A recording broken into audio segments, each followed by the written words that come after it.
তো হেল্ল' মোৰ মৰমৰ অসমবাসীৰ কি খবৰ আপোনালোকৰ, আশা কৰোঁ সকলোৱে ভালে চাগে। তো আজি মোৰ বিষয়ে আপোনালোকক কথা দুটামান জনাম বুলি ভাবিছোঁ। প্লিজ ভাল লাগিলে কমেণ্ট এটা কৰি দিব আৰু বেয়া লাগিলে লাইক এটা কৰি দিব দেই।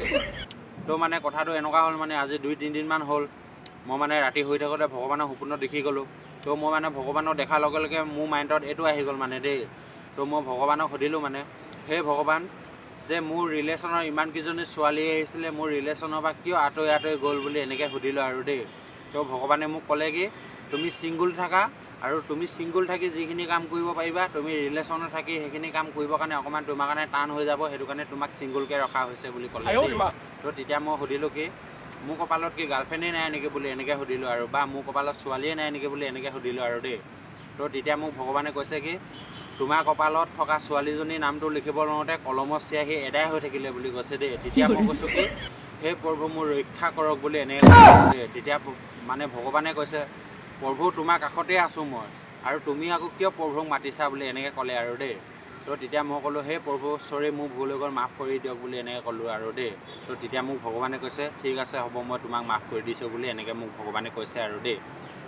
তো তেতিয়া মানে ভগৱানে মোক কৈছে কি, তোমাৰ কাৰণে ছোৱালী এজনী আছে, আৰু তোমাৰ কাৰণে এনেকুৱা এজনী ছোৱালী থৈ দিছোঁ, আৰু সেই ছোৱালীজনীৰ নামটো লিখিবৰ কাৰণে মই এটা কলম মঙাই থৈ দিছোঁ, সেই কলমটো আহিলেহে তোমাৰ গাৰ্লফ্ৰেণ্ডজনীৰ নামটো লিখিব পাৰিম বুলি এনেকৈ ক'লে আৰু দেই। তেতিয়া মই ক'লোঁ ঠিক আছে, দেখা যাব বুলি এনেকৈ ক'লে আৰু।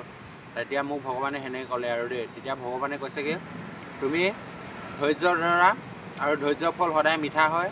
যাৰ তাৰ প্ৰেমত পৰি পিনে এনেই তুমি ফকতীয়া ধোকা খাই পিনে তুমি নিজৰ মনটোক ভাঙি নল'বা, আৰু নিজৰ মনটোক সদায় উৎসাহ দিবা।